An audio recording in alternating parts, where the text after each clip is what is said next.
en Israël. On va partir en Israël pour parler d'un groupe qui fait la sécurité de Fonya Gnassingbé depuis longtemps, c'est pas d'aujourd'hui, Mer Group.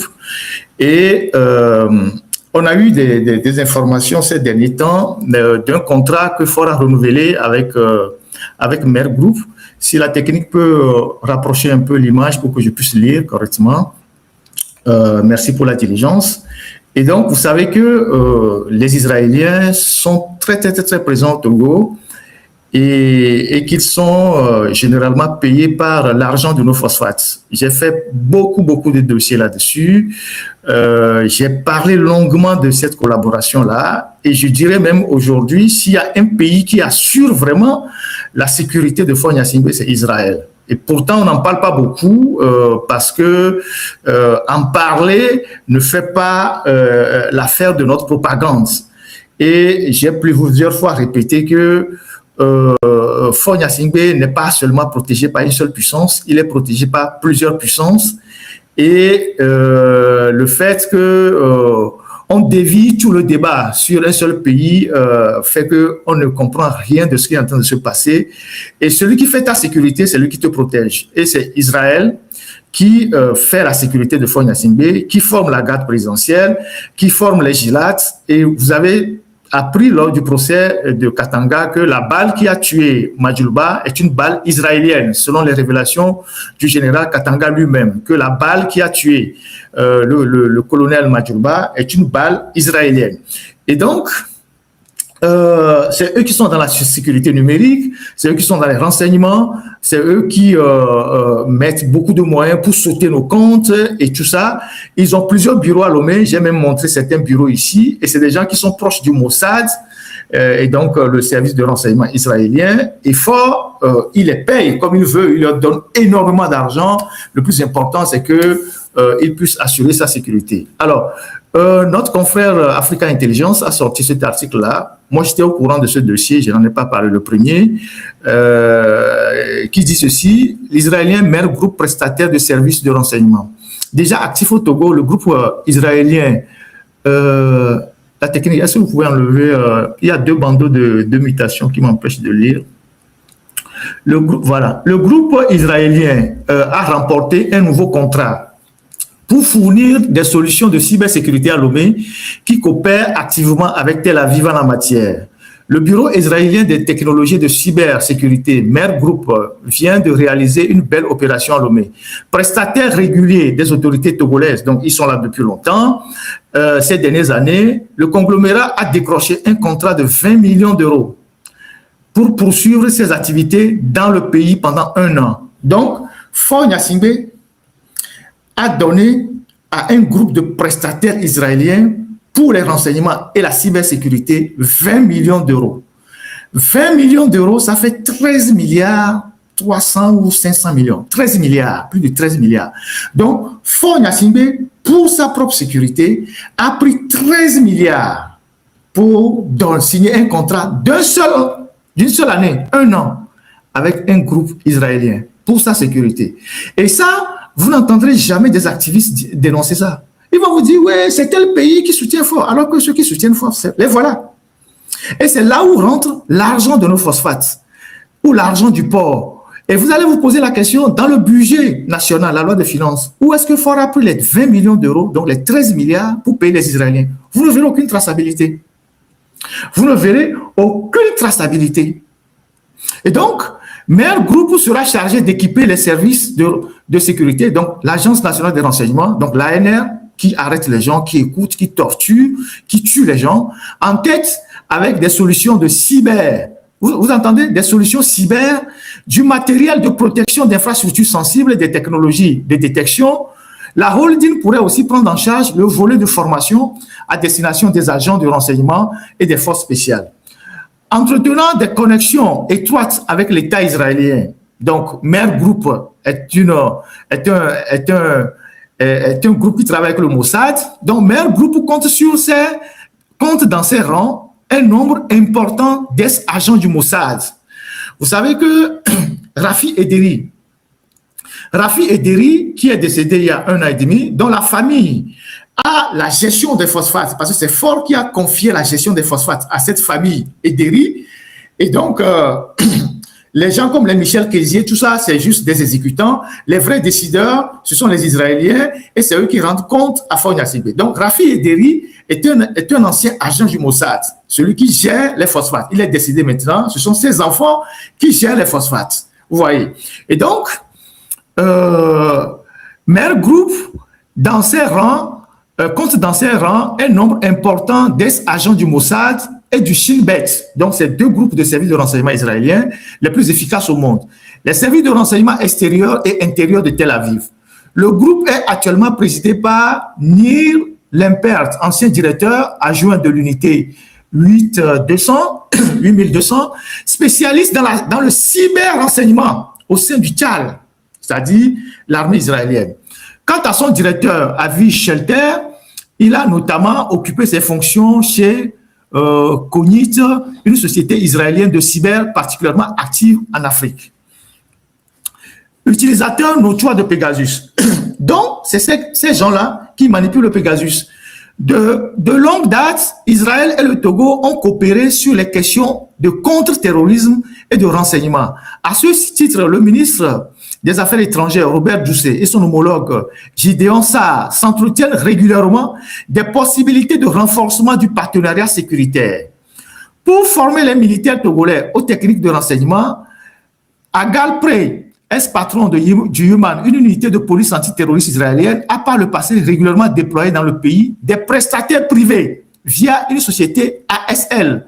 Lomé est par ailleurs un utilisateur notoire de Pegasus, un logiciel d'espionnage des téléphones commerciaux par la société israélienne NSO Group. Une poignée de sécurocrates israéliens ont leurs entrées dans la capitale togolaise, à l'instar de Yoram Cohen, ex-patron de Shin Bet, qui a rencontré l'an dernier le président du conseil, Faure Gnassingbé. Et donc, vous voyez, quand on est journaliste, on parle des faits, on est factuel. On ne raconte pas les ragots de quartier, on est factuel. Donc ici, c'est un élément tangible de ce que Faure Gnassingbé a pris 13 milliards de nos comptes pour payer les Israéliens juste pour sa sécurité, juste pour les renseignements, juste pour écouter les gens. Et ça, vous ne verrez pas les gens le dire. Parce que pour certains, dire ça n'arrange pas leur business de propagande. Donc, voilà un des pays majeurs qui travaillent aujourd'hui à protéger Faure Gnassingbé. Et personne n'en parle. 13 milliards, qu'est-ce qu'on peut faire? Qu'est-ce qu'on ne peut pas faire avec 13 milliards dans les cantons, dans les préfectures de Yoto là-bas ou de Vaud, alors qu'il n'y a pas d'hôpitaux là-bas? Vous avez vu le dispensaire de Haotoué, vous avez vu les infrastructures. Qu'est-ce qu'on ne peut pas faire là-bas? Mais Faure Gnassingbé ne s'est pas arrêté là. Plusieurs fois, je vous ai dit dans mes lives que Faure Gnassingbé, pour lui, il est prêt à sacrifier le Togo pour son pouvoir. S'il y a 10 000 francs dans la caisse de l'État, s'il peut enlever 9 000 francs pour donner aux étrangers qui vont le protéger, il va le faire et il va garder 1 000 francs dans les caisses de l'État. Il n'y a pas que ça. Il n'y a pas que ça ces derniers temps. Ça, c'est pour la sécurité. C'est les gens qui le renseignent de tout. Et avec ce système-là, les officiers sont mis sous écoute, les ministres sont mis sous écoute avec le Pegasus. Il sait ce que chacun fait.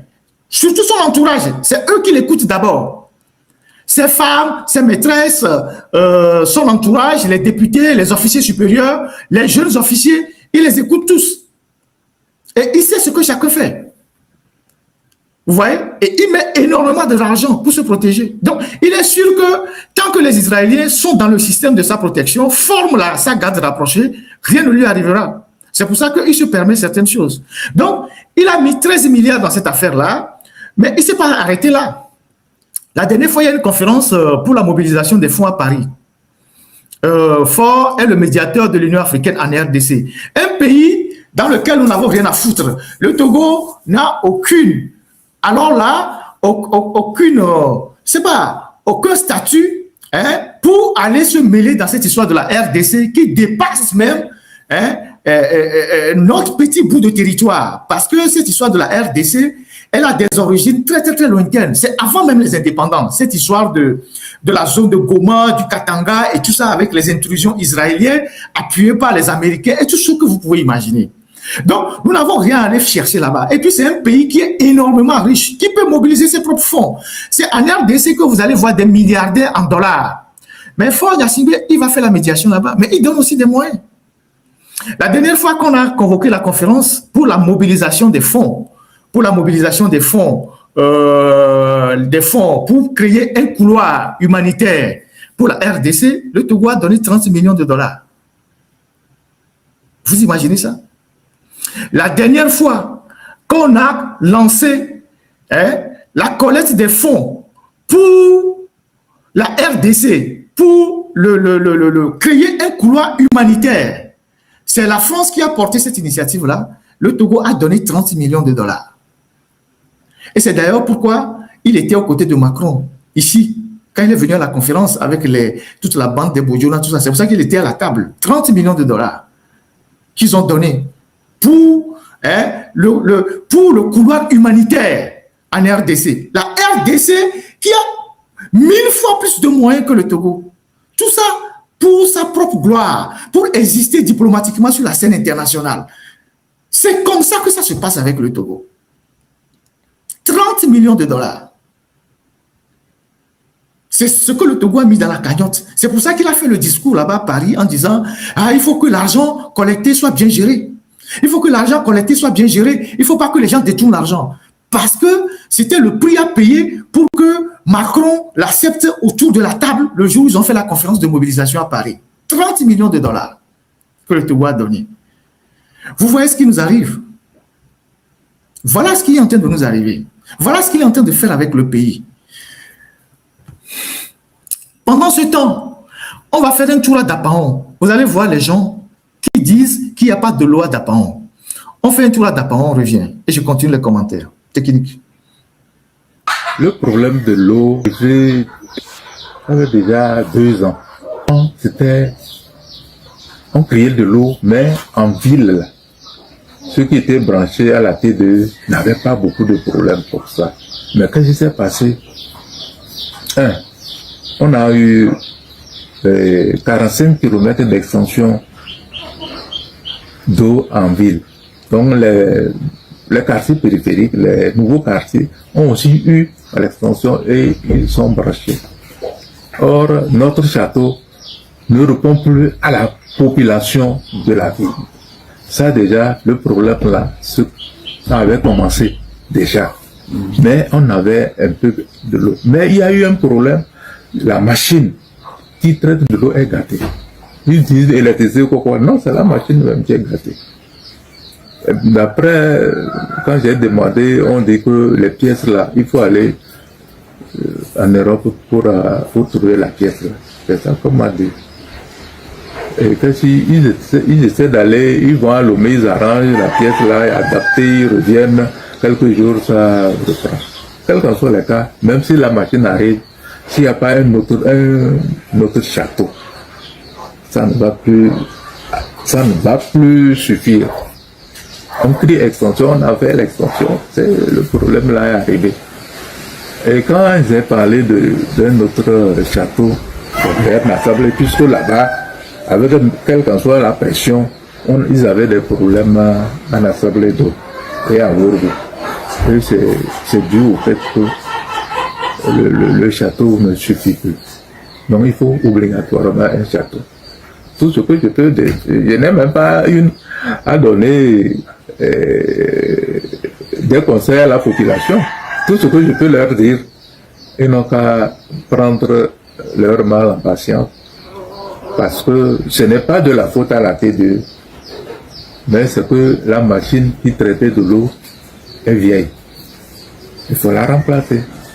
Maintenant, est-ce que c'était prévu que dans 10, 20 ans, on devait la remplacer? Est-ce qu'on a prévu cela? Donc c'est tout ce qu'il y a. Qu'est-ce qu'on peut faire? On peut maintenant aller vers les forages. Parce que avant, nous, quand on était jeunes, il y avait Porgou où on puisait de l'eau pour boire. Aujourd'hui, on ne peut pas boire l'eau là. Non. Donc il faut aller vers les forages Ou bien si on prend l'eau de Paro, et bientôt ça va finir aussi, il faut traiter. Alors quand on dit à la population de traiter, on ne sait pas ce que ça veut dire traiter. On ne peut pas prendre de l'eau, venir bouillir, laisser refroidir avant de décanter, boire. Mais nous, la population, là, quand on dit que de traiter de l'eau, on risque de boire du n'importe quoi. Alors, là, vous avez entendu le maire de Dapaon sur la page de nos confrères Labali. C'est un média. Le problème de l'eau, déjà qu'est-ce que ce maire nous dit? Ce maire nous dit que actuellement, il y a un gros souci d'eau à Dapaon. Les robinets sont secs parce que la machine qui pompe l'eau et qui fait traiter l'eau est tombée en panne depuis des mois. Et que cette machine n'a pas un doublon. Il y a la TDE qui amène la machine à Lomé, on essaye de réparer la machine, on vient la placer et la machine tombe encore en panne. Et qu'il faut commander la machine en Occident ou en Europe, mais ça prend du temps. Et que Dapaon n'a qu'un seul château, je crois qu'il y a un château, mais ce château n'est plus suffisant. La capacité de ce château n'est plus suffisante. Il faut construire un nouveau château pour répondre aux besoins des habitants de la ville qui s'est agrandie. Et donc, nous sommes à Dapaon. Et le maire dit, il n'y a aucune solution. La seule solution, c'est que la population doit attendre, doit prendre son mal à patience. C'est-à-dire, on nous dit que l'eau, c'est la vie. Mais le maire nous dit, il faut que la population prenne son mal en patience. Donc, la population va attendre. Quand il n'y aura pas d'eau, elle va mourir. Et pour dédouaner les autorités, il dit que oui, ce n'est pas la faute de la TDE, c'est que c'est la machine qui est tombée en panne. Donc, voilà, dans la ville de Dapaon, il y a un gros souci d'eau actuellement. Pendant que nous donnons 13 milliards aux Israéliens pour les renseignements, pendant que le Togo donne 30 millions de dollars comme contribution pour les couloirs humanitaires en RDC, et il n'y a pas que Dapaon qui soit confronté à ce problème-là. Le propre village de Fort Nassimbe, à Pia, et donc Kara, à Pia, ça fait 3 semaines, la même chose s'est passée là-bas. La machine qui fait monter l'eau dans le château est tombée en panne, provoquant une certaine agitation de la TDE. Depuis plusieurs jours, la TDE ne sait pas où donner de la tête. Elle est en train de courir dans tous les sens pour régler le problème. Et depuis les 2 dernières semaines, les gens de Pia, donc dans le village de Fort Nassimbe, ils vont chercher l'eau à la rivière. Ils vont chercher l'eau dans les puits.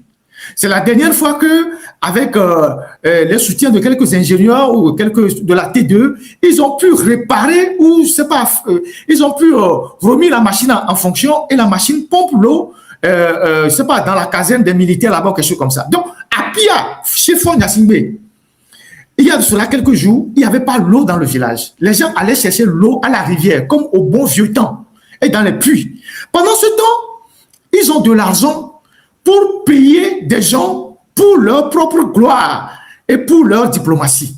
C'est ça, c'est ce contraste-là que je vais vous montrer pour vous montrer le décalage entre les discours officiels et ce qui se passe sur le terrain. Le patriotisme dont nous parlons. Ce n'est pas fini. À Pia, il y a ce problème d'eau. À Kara, il y a un pont en construction sur la rivière Kara depuis 2 ans qui est à l'abandon parce que les diligences financières ne sont pas là. On va vous montrer les images. Nous sommes à l'entrée de la ville de Kara où il y a un pont en construction sur la rivière Kara. Et depuis 2 ans, il n'y a pas d'argent.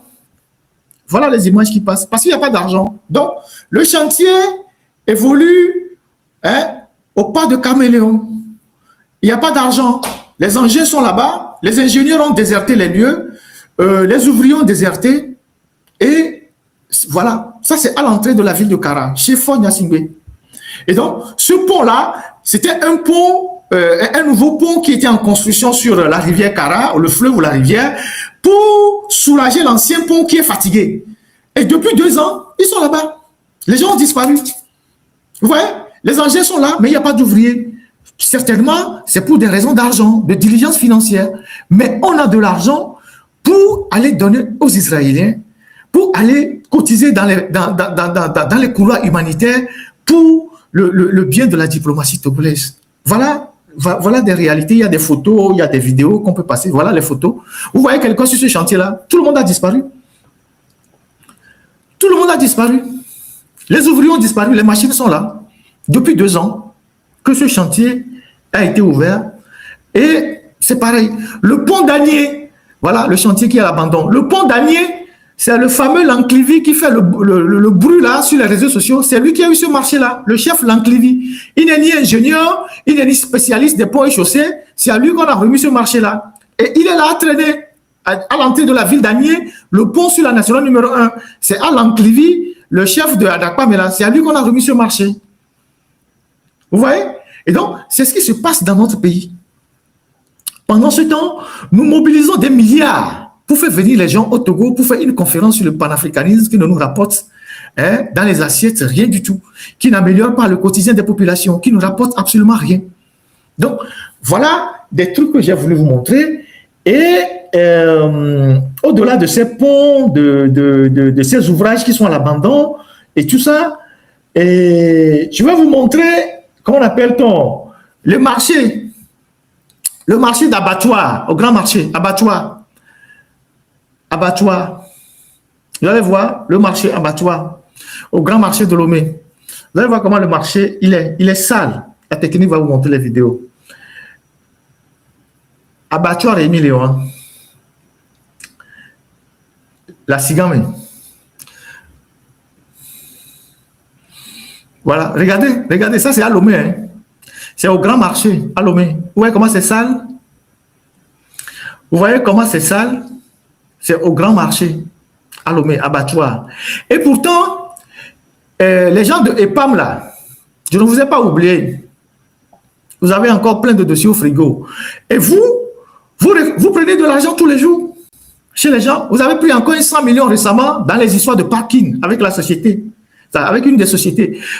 Cet argent ne peut pas vous permettre d'améliorer le cadre de travail de ces femmes-là. Quand il pleut, c'est dans la boue que les femmes-là s'installent avec leurs conteneurs. Regardez les saletés. Regardez l'image que le Togo renvoie au monde. Les marchés au cœur de la ville de Lomé. Nous ne sommes pas dans un village au fin fond du Togo. Nous sommes au cœur de la ville de Lomé. Voilà le marché de l'abattoir. Et pourtant, les PAM ramassent de l'argent. Des dizaines de millions. Ils ont pris récemment 100 millions encore quelque part. Ils vont ressortir leur dossier. Ils pensent que je les ai oubliés. Non, je ne vous ai pas oubliés. J'ai vos dossiers. C'est au frigo parce qu'on était occupé sur d'autres fronts. Donc voilà, abattoir et vous voulez que les gens acceptent des choses comme ça dans un pays qu'on dit moderne. On va aller au marché de Dranaway, le marché de friperie. On va aller au marché de Dranaway. Avec la dernière pluie, vous allez voir à quoi ressemble le marché de Dranaway. Là aussi, c'est les PAM qui gèrent. Et vous allez voir le marché de Dranaway. Et le marché de Dranaway est à 500 mètres de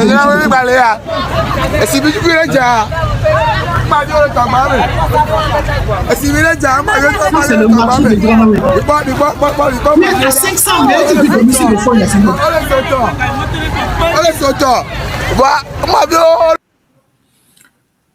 C'est le marché de Dranaway que vous voyez, qui est à 500 mètres du domicile de Foy Gnassingbé. Et Foy Gnassingbé passe ici chaque matin pour aller à l'aéroport. Chaque jour, il passe devant ce marché pour aller à l'aéroport. Le marché de Dranaway. La foire a été inondée. La foire a connu une coupure de courant. Tout est en train de s'écrouler au Togo. Tout s'écroule au Togo. Sous Foy Gnassingbé. Voilà le marché de Dranaway. Au cœur de la ville de Lomé. À 500 mètres du domicile de Foy Gnassingbé, à 1 km de la présidence. Et Foy Gnassingbé passe chaque matin, chaque jour devant ce marché pour aller à l'aéroport. Voilà ce qu'il y a devant lui comme marché. On dirait une cité lacustre. Vous pouvez donner le nom que vous voulez. Une cité lacustre. Voilà le Togo, hein. Voilà l'image du Togo. C'est factuel, c'est pas inventé. C'est ça le pays. La dernière fois quand il a plu, la foire était inondée. Voilà le marché de Dranaway. Maintenant, on va aller au grand marché de Djarpanga, chez Tchodier, Philippe Badi Tchodier, je ne t'ai pas oublié. Tu as aussi tes dossiers sont aux frères. Philippe Badi Tchodier. Tu penses que j'étais oublié? Non, non, non, je n'étais pas oublié. On était occupés. Voilà le grand marché de Djarkpanga. Ils ont mis un grand panneau. Ils ont mis un panneau. Ils ont dit grand marché de Djarkpanga. Là où quelqu'un a volé des milliards à l'OTR. Vous voyez ça? Voilà le grand marché de Djarkpanga. Ils ont mis un panneau, hein. Grand marché de Djarkpanga. Franchement, grand marché de Djarkpanga. C'est l'entrée du grand marché de Djarkpanga, ça. Hein. C'est l'entrée, ça. Voilà. Tchodier est milliardaire là-bas. Tchodier Bad, Philippe Tchodier Bad. Il est milliardaire là-bas. C'est le grand marché de Djarkpanga. Ça, c'est au Togo. Hein. Voilà. Ils ont bien construit quand même la porte d'entrée. Il n'y a pas de porte, mais ils ont bien construit le panneau. Là, c'est bien construit. Et ils ont bien écrit grand marché de Djarkpanga. Quand tu vois même l'entrée du grand marché et tu vois le marché même, tu n'as pas envie de rentrer dedans pour vendre. Vous voyez? Ça, c'est le Togo, ça. Et ça, ils ont mis un grand panneau. Grand marché de Djarkpanga. Si ça, c'est un grand marché à Djarkpanga, vous imaginez les petits marchés? Vous imaginez les petits marchés? Si c'est ça, là, ils appellent grand marché à Djarkpanga. Vous imaginez le petit marché? Donc voilà le Togo. Au lieu d'utiliser l'argent du pays pour améliorer les infrastructures, pour développer le pays, pour faire des routes, pour construire les marchés, les centres de santé, les hôpitaux, pour donner des bourses aux étudiants, on préfère donner l'argent aux étrangers pour sa protection. On préfère payer les étrangers pour la protection. Et c'est ça qu'ils appellent le grand marché de Djarkpanga. Ça, c'est aussi factuel. Tout le monde peut aller filmer ça. C'est ça qu'on appelle le grand marché de Djarkpanga. Voilà. Voilà. Quelqu'un dit qu'ils ont même inauguré ça. Je ne savais pas. Peut-être que c'est en faisant l'inauguration qu'ils ont mis le panneau. Donc voilà. Ensuite, on va aller au marché de Missebo, à Cotonou. Missebo, c'est un marché où on allait acheter les dîmes.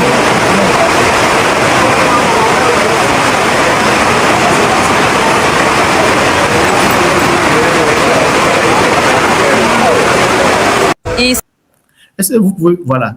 Ici, c'est le nouveau site du marché de Missebo. Le marché de Missebo, avant, c'est à côté du marché d'Akpakpa, non loin je pense, de la lagune, où on allait acheter les jeans, pantalons et tout ça. C'est le marché de friperie, le plus grand marché de friperie de Cotonou. Et donc, Talon a reconstruit ce marché-là. C'est comme on reconstruit le marché de friperie de Djiranawe, les marchés d'Abloni, là, de Djiranawe. On le reconstruit totalement pour le bien des vendeurs. Donc, chacun va avoir un stand. Et ça, ce sont des infrastructures comme ça qui suscitent la jalousie du côté ouest. Vous comprenez? Donc, ça, c'est le marché de Missebo qui a été reconstruit par Patrice Talon. On reviendra sur le Bénin tout à l'heure. Ça, c'est le marché de Missebo. Et là, les gens sont arrivés pour le partage des places. C'est ça qu'on appelle des dirigeants de vision. Des gens qui aiment leur pays, qui ont une vision, qui vont faire progresser leur pays. Tous ceux qui ont fait Cotonou connaissent le marché de Missebo. C'est à côté de Apakpa. C'est là où ils vendaient des pantalons, les ablonis, tout ça, là, les friperies. Il a décidé de reconstruire ce marché sur un autre site de façon moderne. Voyez-vous? Donc, vous prenez le Togo, vous prenez le Bénin. En termes d'infrastructure, c'est le jour et la nuit. C'est ça aussi qui suscite la jalousie. C'est ça aussi qui fait que les gens veulent tirer le pays de l'Est là vers leur niveau. La sorcellerie, c'est quand pendant 20 ans, tu n'as pas pu faire grand-chose dans ton pays. C'est pendant 20 ans, tu as passé le temps à tourner en rond comme un cafard asphyxié et que ton voisin en 10 ans a fait des progrès énormes et que tu cherches à le tirer vers le bas.